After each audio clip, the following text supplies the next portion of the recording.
we hope you're enjoying your meal. Kung gusto nyo pa, marami pa po rito. Pag may natira, pwede ang Sharon. Pwede mag-Sharon. Pwede mag-Sharon. Sinasabi ko na yun na may pinagpaplanuhan na akong i-Sharon. Good evening, everyone, to all our press people here today to share with us this beautiful evening with the beautiful ladies, the 38 wonderful, beautiful, awesome candidates of Miss Millennial of Ipon. Wow, English. Wow, English. Ano palata? Ex-teacher. Tayo eh. Kaya mo na, teacher dati ganun talaga. Sige na nga. Ayan. So, ngayong gabi po ay ipapakilala namin, and I'm sure yung iba sa inyo ay nakilala na, iniisa-isa na yung ating 38 candidates na nanggaling pa sa iba't ibang parte ng Pilipinas. Sa 38 na lugar na ito, napuntahan mo ba sila lahat? I mean, I'm just curious. Kasi tinitignan ko, may mga lugar dito na hindi ko pa napuntahan. Hindi pa lahat. Hindi lahat. Marami ito. Marami kaming lugar na hindi pa napuntahan. Kaya we would like to know also the beauty of that place. Yung Paranaque, hindi ko pa masyado na. Oh, grabe ka naman. Paranaque, hindi ka pa pumunta ron? Yes! Uy, ang sarap kaya doon. Kaya kami kumakain sa loob. Yung may kainan doon na maraming kainan ka maliliit. Alam mo naman ako. Hindi pa ako nakapunta doon. Basta pagkain, dinadayo ko. Pero, alright, isa-isa natin sila. Yes. We will, later on to all our press people, alam namin po na nakausap niyo sila one-on-one. But you will have a chance to ask them again later on as we introduce them to you. You may ask them a question that you would want everyone to know. This is Miss Millennial 2017 of Itbulaga.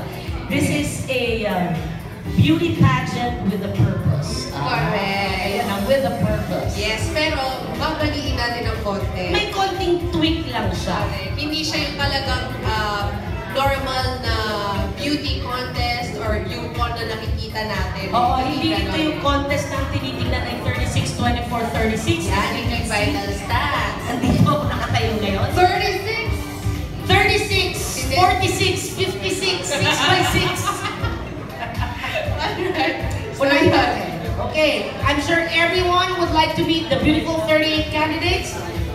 Let's start off with Masbate. Nasaan si Miss Masbate, candidate number 1. Ayun, si Vanna. Chun-Li. Si Vanna Vefsi Vizcaya. Ayan. Si Chun-Li naman pala ito. Halika na yan. Sabi ko sa'yo, si Chun-Li. Oo, Chun-Li. Ayan. Ito po si Chun-Li. Ayan, first time sa Manila. Tapos, ito, first timer siya sa Manila. At siya ang biyahe na lahat talaga sinakyan niya. Nasubukan niya yan. Water, air.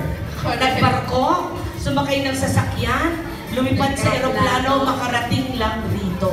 Wow! Gano'ng kahaba ang biyahe mo? Parang more or less 5 hours po eh. Grabe. 5 hours lang yun? Hindi! 5 hours saan?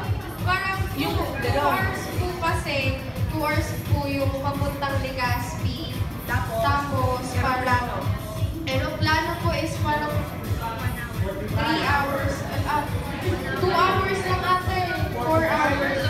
Eh, delayed daw yung flight. Kaya delayed yung Tanong ko lang, ano yung barko? Saan yun? Hindi, ano po, yung Masbate to Legazpi po. Ano ka? Fast travel po.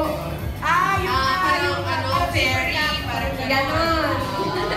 Buti na malakas ang boses ko. Okay, hindi kailangan ng microphone. Thank you very much, Vanna. Thank you. Alain nyo yun. Tawagin naman natin our official candidate number 2 from Bulacan. Si Edel Rose Pilatan. Hi, Adel. Edel. Siya ay taga Marilao, Bulacan. Uy, naalala ko. Oo, galing mo memory mo doon. Ako kasi first time ko rin silang makikilala. Ayan, nakachika ko kanina sila sa Facebook Live. Ayan. Hi, Adel. Good evening po. Oo nga naman, bati ka, di good evening ko. Hi. Good evening, Adel. Bulacan, Bulacan tuloy ang tawag ko sa kanya, Bulacan. Are you still in school? Nag-aaral ka pa ba? High school, college? Second year college. Taking up tourism. Perfect.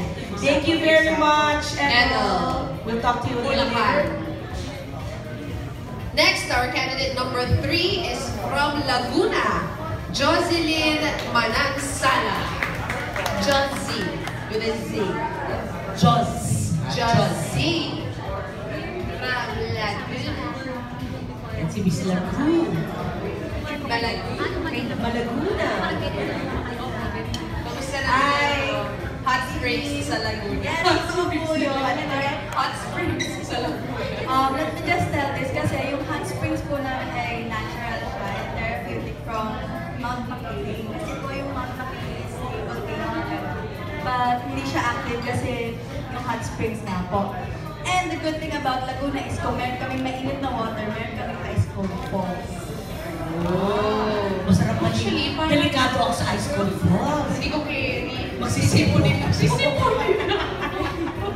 Hindi, parang binapuntahan kami dyan before sa San Pablo ba? Yung Bato Springs. Ngayon. Bato-bato. Nakakalamig ng tubig. Parang pag nag-drop ka po doon ng soft drinks and can, pwede na siya inumin. Lalamig siya. Sobrang lamig. Matipid. Doon na po tayo mag-outing. Thank you Magbaon very kayo much, sa mga Josie. ikan. Salamat, Josie. Josie. Ngayon, tawagin naman natin si Miss South Cotabato, Camille Folio. Hi, Mil! Thank you. Ayan. Ito, alam mo? Parang ano yun? After. Ito si South Cotabato, maraming fans kanina to sa Facebook Live. Daming bumabati sa kanya. You were born in France. Yes po, my father was French. Was? Was? Teka, was. Huwag na natin Okay, i-indulge yun. anyways. You're Gusto ko only lang- grade 12. Yes, at 17 years old studying news. Sa National High School po. Pero gusto ko na maging police. Police. Yes po, ma'am. Actually, nagpasa na po ako ng application form pa sa PNBA. Oh. And hopefully, next year, boycott na po ako. Alam mo na. Okay, so, sasama ka na sa grupo. Sama ka na sa grupo namin. Thank you, Mil. Maraming salamat. O sige, 38 tayo. Sunod, dalawa-dalawahin na natin ang tawag. Sige. So, tawagin mo natin si Miss Puerto Princesa Palawan. Mary Justin Ann Lucero. Pati si Apayaw, isama na natin si Joan Marie Abanza. Isama na natin si Nueva Vizcaya. Come on down. Chelsea Claro. Three beautiful ladies. Magkakalayo itong mga lugar na to. Apayao, Nueva Vizcaya, and Palawan. Of course, alam na natin yung Palawan. Marami dyan yung mga famous yung underground River. Yes. Maraming mga swimmingan. Yeah. Alam na natin yan. And are you still in school then? Yes po. I am graduating student po of Palawan State University taking a Bachelor of Science in Hospitality Management. Hospitality. Management. Si Apayaw naman. Huwag ka mahiya. Umubulong ka ba? Hindi po. My course is Bachelor in Science and Business Administration, major in Financial Management po. Financial management. How about you, Nueva Vizcaya? I'm a fourth year student na po taking a Bachelor of Science in Tourism Management. Ang dami sa kanilang tourism. Eh kasi nga, importante yun para dito sa contest na to. Exacto. Thank you very much, Thank you, ladies. ladies. We'll call the next batch. From Parañaque City, Sofia Jane Panapanaan. Tama ba ako? Panapanaan. Ay, yung pala naglalaro. O, Panapanaan tayo. Gano'n, sige pala yun. Camarines Sur. Sur. Julia Gonon. And Pangasinan, Annie Uson. Ito si Annie sa Limgas ng Pangasinan. Doon ako napuyat eh. Pero doon ka rin nag-aaral, Ani? Hindi po, sa Baguio po ako nag-aaral. Sa Baguio ka nag-aaral. Pero I remember she was, yung O kasi siya yung host nila noon. So anong ipopromote mo talaga? Yung Pangasinan o yung Baguio? Pangasinan po, birthplace na rin. So ang salita mo ay Pagkalatok o Ilocano? Tagalog, hindi na siya marunong. Fake Ilocano siya. Big, Miss Cam Sur! Oh, water. Yan yung sport, di ba? Si Cam Sur. Nag-wakeboard ka? Actually, nag-start na lang mag-wakeboard nung nag-start mag-shoot for VTR. Tapos ayan, may ano pa nga ako. Kasi ang hirap niya talaga. And Parañaque! Still in school? No po, I just graduated last year po. From Philippine Normal University po. I majored in Bachelor in Arts, Bachelor in Secondary Education, major in Literature po. So gusto mo mag-teacher? Kasi secondary education eh. Yes po, kasi very fulfilling po yung makita mo yung mga bata. Alam mo po na you get to spend your time with them. Tapos makita mo yung buhay talaga nila, you affect their lives. Oh, very much. I should go. Yes po! Thank you very much and we'll talk to you again later. See you later. Next. Pagkasinan. Ay, Cavite Cavite. pala. Tapos na pala. Oh, ito na si Miss Cavite, Kimberly Ann Bernal, Miss Camiguin, Teresa Soledad, Kasyanaga, tama ba ako? Kasyaliga. Kasyaliga. And from Quezon Province, Jenuel Morante. Ay. Oh, yan. Wala Nasaan na si si ano? Cavite. Very historic ang lugar mo sa Cavite. Maliban dyan, ano pa ang mga ipagmamalaki niyo sa Cavite? Yung food po namin, kasi yung sa Amadeo Cavite po, kilala po sila sa mga kape po. Yan. Coffee Kape. beans. Oh, sige. Ito si Miss Camiguin, of course, andyan ang famous underwater cemetery. Yan yung Sunken Cemetery. At napakasarap ng lansones. Ano ba ang may pagyayabang ng Camiguin? Meron po kami mga waterfalls, hot Ilan? spring. 3 po. Ilan ang active volcanoes? 7 po. Alam ko 7 active volcanoes sa napakaliit na island. Opo. At saka 5 municipalities lang. Hindi pa naman. Si Miss Quezon naman, Quezon Province ay napakalaki ng Quezon. Pagkain na rin lang ang pinag-uusapan, alam mo naman ang ikaw ko sa pagkain. Ano ang maisasuggest mo sa amin doon? Sasuggest ko po sa inyo yung pansit habhab ng Lokbat, Quezon. Dahil ang sabi... And yes po, yung langganisa. And ang pansit daw po is pampahaba ng buhay. Kapama. Pero kung ako bibisita sa Quezon, anong makikita ko doon bukod sa pagkain? Siyempre po yung mga tourist spot attractions. Katulad po ng Kamay ni Jesus. At yung... Malaki, di ba? Yung malaki. Oh, may malaki sila doon. Yes. yung po yung napakataas na hagdan na kailangan mo akyatin para makita mo yung napakagandang tanawin. Maraming Kamay ni salamat. Jesus. Natalo ko doon sa mataas na Quezon Province, Camiguin, and Cavite. Susunod. Zambales, Kimberly Johnson. Hi, Kimberly. Hi, Kimberly. Ito yung tinatawag pag nagloloko tayo channel ng Kimberly. Kimberly. Miss Guimaras, Josephine Segovia, and from Davao City, Aliza Molly Teodoro. Si Kimberly ay isa palang college professor. Anong itinuturo mo? Actually, I'm teaching po major subjects in customs administration kung saan po yun po yung tinapos ko and personality development. Uy, personality development. Matanong ko lang sa Zambales, taga anong bayan ka? Olongapo City po and Castellanos. Zambales. Yes. Magkasunod kami ng bayan. Ganun ba? Yes. Kapit bahay. Ito naman si Guimaras. Si Guimaras. Ay, banggang matatamis hilo!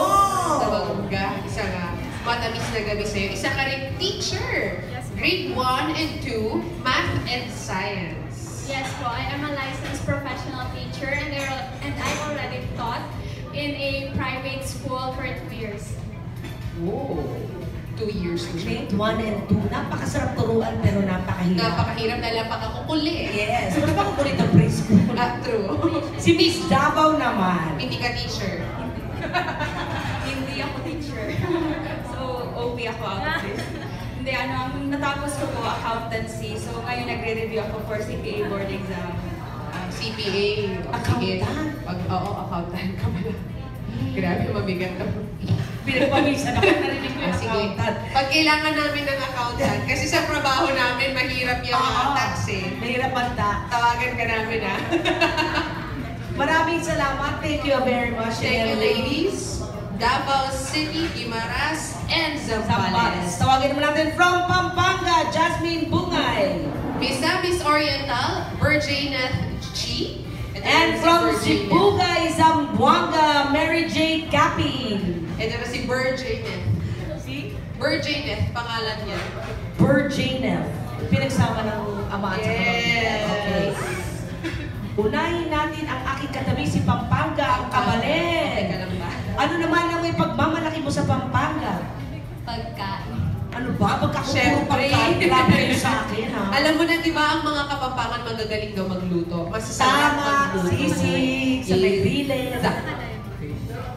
Ano kung pupunta kami sa Pampanga? Ano pa? Maliban sa pagkain.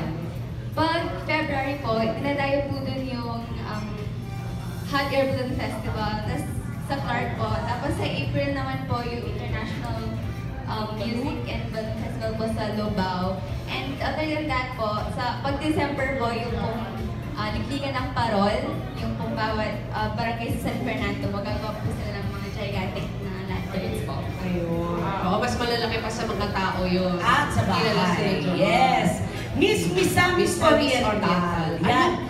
I am curious because I have never been to Misamis Yes, me Oriental. also.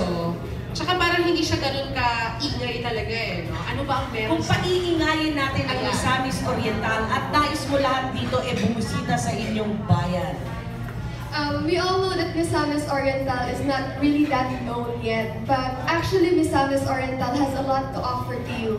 Aside from our ecotourism, we have different kind of falls, 70 falls to be exact. We have my white beaches din po kami, and we have the Seven Seas, which is a first world-class water park here in the Philippines. It is soon to open. And aside from that, we have our Kuyamis Festival, which we celebrate every January, where we showcase different kind of products from different municipalities. And of course, po, our people, which has unity, and we will always welcome you po, especially in Cagayan de Oro. It is known for the city of golden friendship.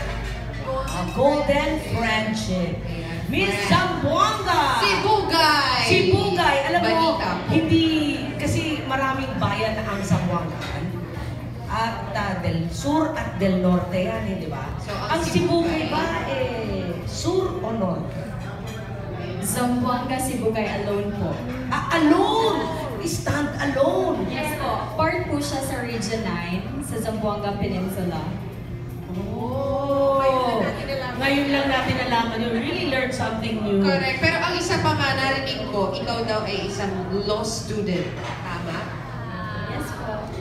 You're first year law proper or second ka na? First year pa po, because I graduated last April po, 2017. So ngayon, first year law proper ka. Yes po. Anong klaseng law ang gusto mong kunin? Kasi may corporate, may Yes. civil, may criminal, may litigation. Ano po, civil law po. Kasi yun po yung parang magagamit po na lahat ng tao because we are civilian. Of course, in the civil code po, lahat andun yung rights natin po. Kaya yun po. At saka public attorney office po. Public okay. attorney. At Nice. maliban dyan, isa din siyang reserve. Reserve Armed Forces. Grabe ka. Reserve sa buwan. Hindi, teka lang. Talagang Thank you. kailangan. Maraming salamat. Lumayo. Next, Baguio City, Benguet. Ariel Diagalotan. La Union, Karina Carino. Karina Carino. Oh, ganda ng name. And from Tarlac, Naomi Lianio. Alright. Unahin na natin ang Baguio. Okay. Kanina, nabanggit mo ang Baguio, ang tinatawag na tourism haven. Bakit? I-explain mo sa kanila. Kasi hindi lang po siya tourism haven of the North. Sometimes it's also called as the Little America. Kasi we have a tourist attractions that was designed by the Americans when we were colonized by them. And then we also have attractions that promote the culture na mapapasayaw ka din po sa aming Igorot dance. Sa La Union naman. La Union po, actually we can offer 4 A's. Kina-categorize ko na rin siya. We have art, agriculture, agri-tourism, and appetite. So, if you want to go to La Union, we can satisfy your appetite through our own local delicacies such as dinengdeng, which is our native dish, and we also have this toko salad with the ingredients coming from the area near Tangalan Falls, which is in San Gabriel. So in adventure, we have extreme adventures, yung mga ATV, rappelling, meron pang zipline na naka-Superman ka, and then we have art na bahay na bato, kung saan yung mga art talaga is galing sa, yari talaga sa bato na from the pebbles into the beach. And it's amazing kasi to the point na people there, yun yung kanilang livelihood na from rocks, they made something out of nothing na rocks lang. And then for agritourism, yun yung main vision kasi namin sa La Union. We envision to be the heart of agritourism in Northern Luzon by 2025. And yung agritourism na doon is not limited dun sa grape picking. Meron kaming sea urchin harvesting, meron kaming fishing. Mag-harvest na sea urchin? Sige, kayo na lang. Thank you. Thank you. Eh sa Tarlac naman. Sa Tarlac po matatagpuan yung isa sa mga 4 windfalls around the Philippines. Wind Falls. Sa Windfalls. malapit sa Camilan, di ba? At napangalan? Sa Mayantok po. Ayun, Mayantok. Yeah, it's paloob. Bababa ka pa, maglalakad ka ng malayo, may trekking way. Thank you very much. Maraming salamat, Miss Maraming Baguio, salamat. Tarlac and La Union. Alright, punta naman tayo kina Miss Quirino, Lady Lynn Santos, Isabella, Genevieve Kabawutan, and Sarangani, Carmela Villaruel. Alam ko, Kala ko Carmina na, pero ako eh. Carmelo Villaruel. Carmela, Isabella, Sarangani, at Quirino, tatlong lugar na magkakaiba-iba. Paano nyo sasabihin sa amin ang pagkakaiba-iba nyo? Unahin natin, Sarangani. So Sarangani has the Sarangani Bay, which is also known where the biggest beach festival here in the Philippines is being found. And we also have the paragliding, which is flyable 300 days per year. And we also have the Prime Bangus there in Sarangani. Sa Isabela naman. Yes po, kasi po pag sinabing Isabela, ang tingin ng tao is puro agriculture, which is rice and corn. So ang hindi nila alam is Isabela is very rich in majestic sceneries or beautiful tourist spots such as our 4 coastal towns, which is Dinapigue, Dibilachan, Palanan, and Paconacon. And one thing na super amazing about those coastal towns is that we have this honeymoon island, and it is a very beautiful heart-shaped island. So pag pumunta ka doon, pag pumunta ka doon with your loved ones, pwede ka na humashtag na relationship goals. Ayan na nga yung lumalabas. Hashtag relationship goals. Kay Quirino naman. Sa amin naman po, ang marami po is falls saka caves. Meron din po kaming Sitan River wherein you can find the big rock formed into a ship na tinatawag nila na Bimbapor. Meron din po kaming Diamond Cave na may underground drink. Yan, di ba malalaman na ng mga tao na Di ba? Ang dami, sa no? Quirino. Maraming salamat, ladies. Thank you. Tawagin naman natin ngayon si Lady Zarmi Alcober from Capiz, Jaya Pearl Cartijuano, and from Caloocan City, Jenny Rose Ignacio.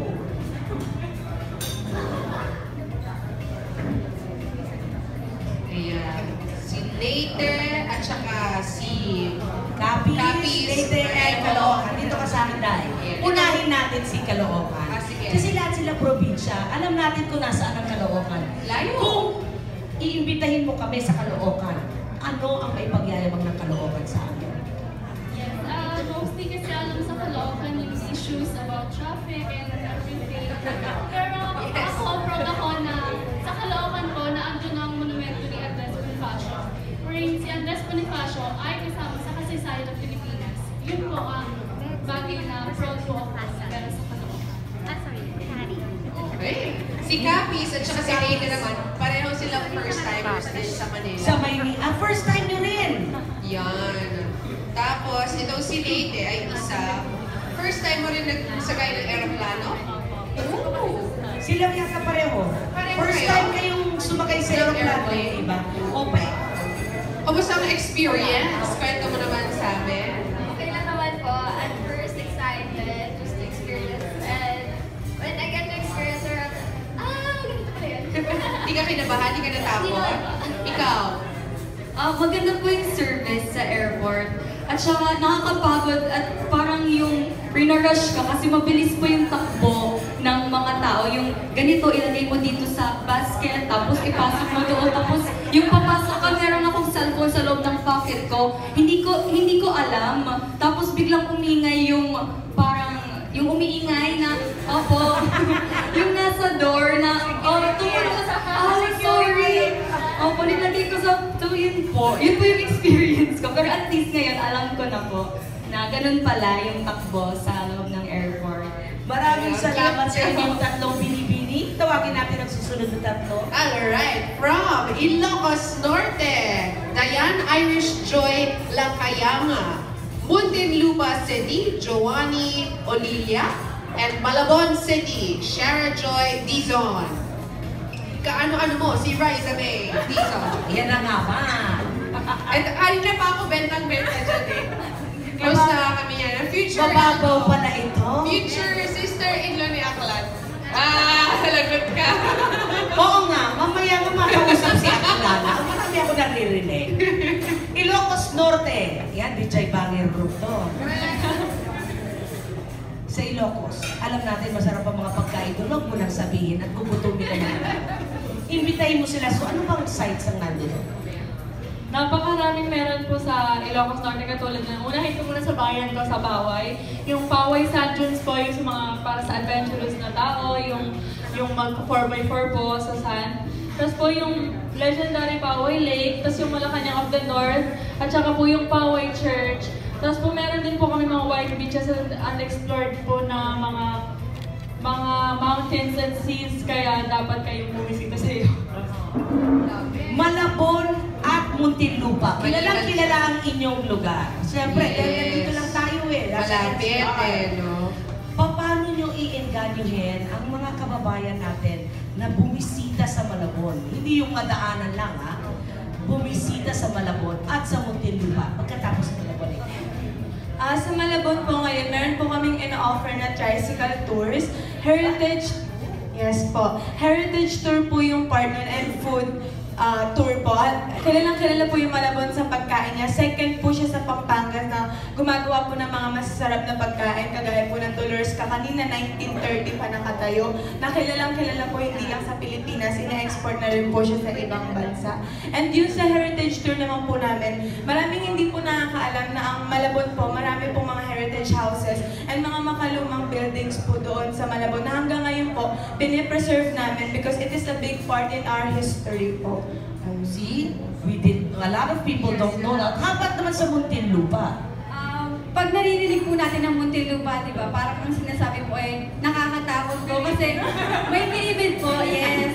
Abuti ka nga kayo, maganda yung nasa inyo, ako kulungan eh. Yes po.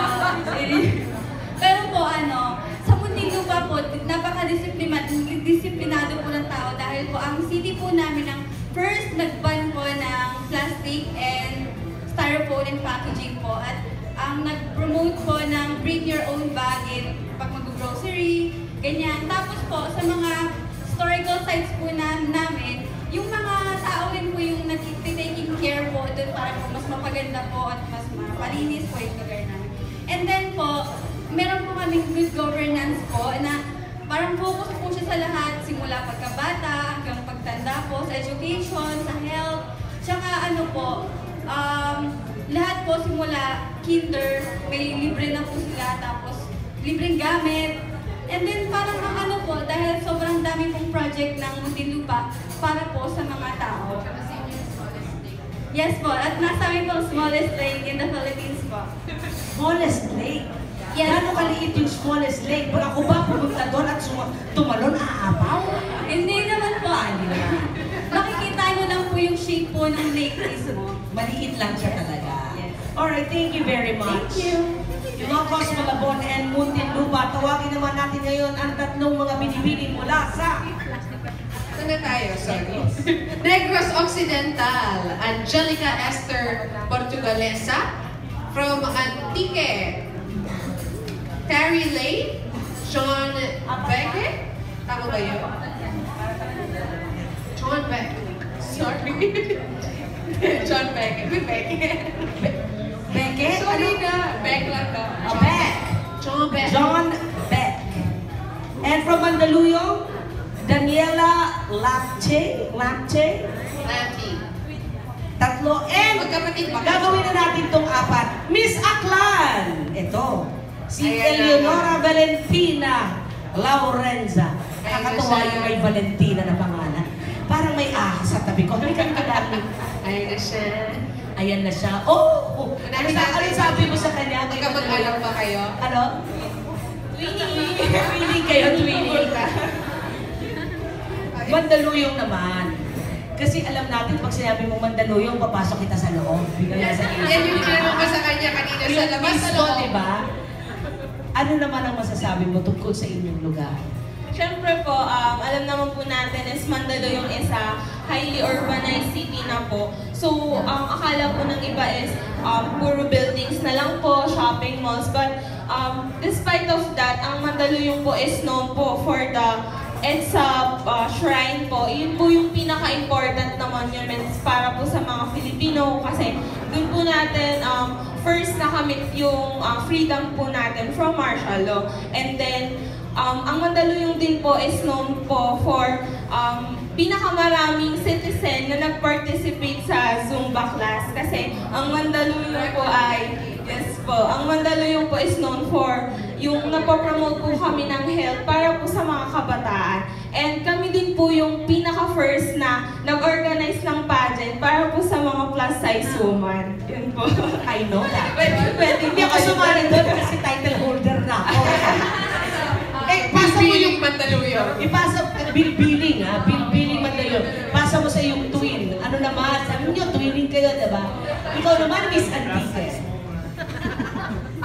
Sa Antique po, we are also known as the Binirayan country. Kasi po, na-celebrate po namin yung Binirayan Festival. So, na-celebrate po namin yun dahil po yung Antique is known as the first Malayan settlement. And then also, dun din po matatagpuan yung Rafflesia po, yung flower, one of the biggest flower in the world. Also, the Bugang River, which can be found in Pandan, Antique. So far, it is the cleanest river in the Philippines po. And Cleanest! Now let's move on to Negros Occidental. No, you use my mic this time. Give it to me. Negros Occidental. Hello po. Hi. First of all, Negros Occidental is known as the land of sweet surprises. Bagong tagay po namin yan. Siya nga pala ang asukarera, di ba, ma'am? Asukarera din. Asukarera.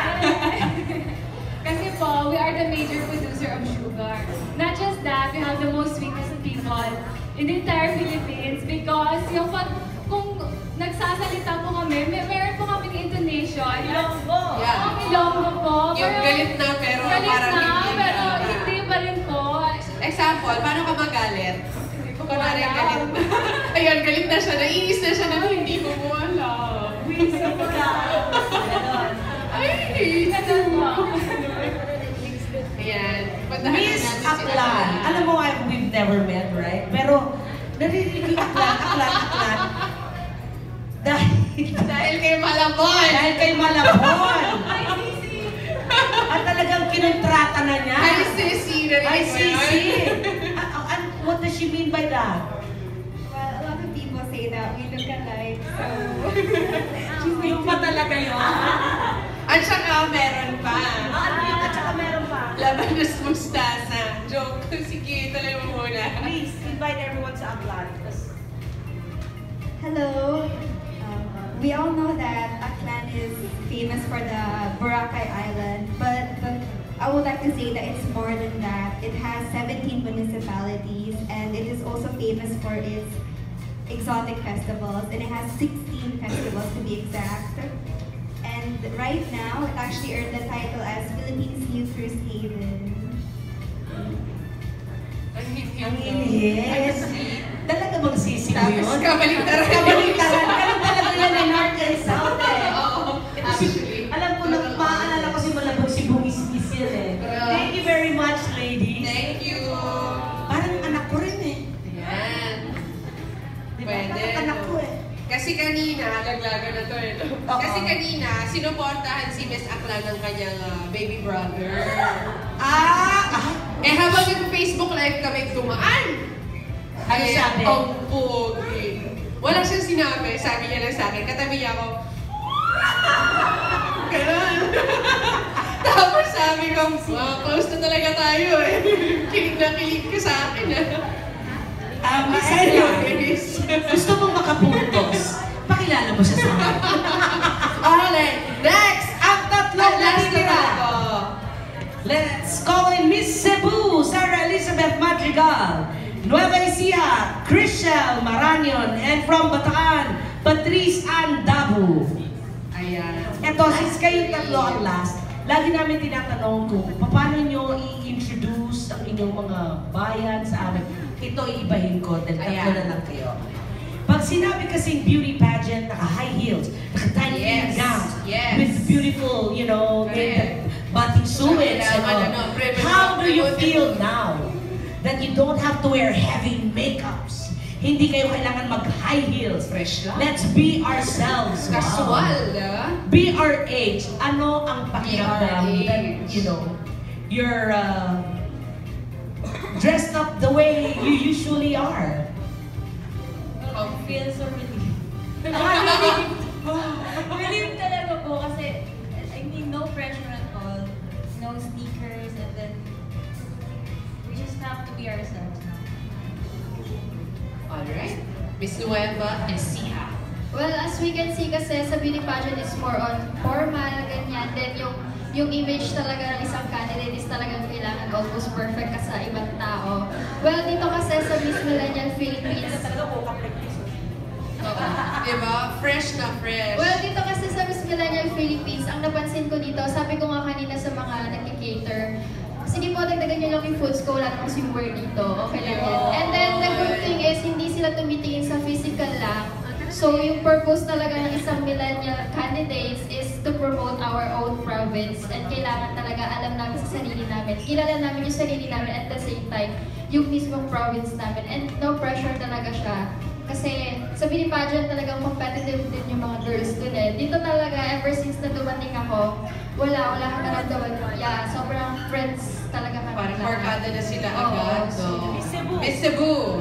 For me po, I felt comfortable kasi I don't really like wearing makeup as you could observe. Yeah, oo nga. Opo. Fresh lang ba? Saya, no? Tapos po, dito ko po talaga nakita na ang beauty pageants po ay hindi lang po puro beauty but with purpose po. Kasi hindi po namin kailangan magsuot ng heels or makakatal na makeup at saka sexy and revealing clothes. We just have to be ourselves po. Alright. Thank you, ladies. And that is what truly beauty is about. Thank you very much, ladies. Sabi nga nila, beauty is only enhanced when it's polished from the inside. Correct. Tsaka natuwa ako dun sa pwede kami kumain. Oo, yun ang the best kasi lahat sila parang nakatitig lang sa pagkain. At least ngayon, you can eat as much as you want. Now, ladies, are you ready? Because some of our friends from the press would like to know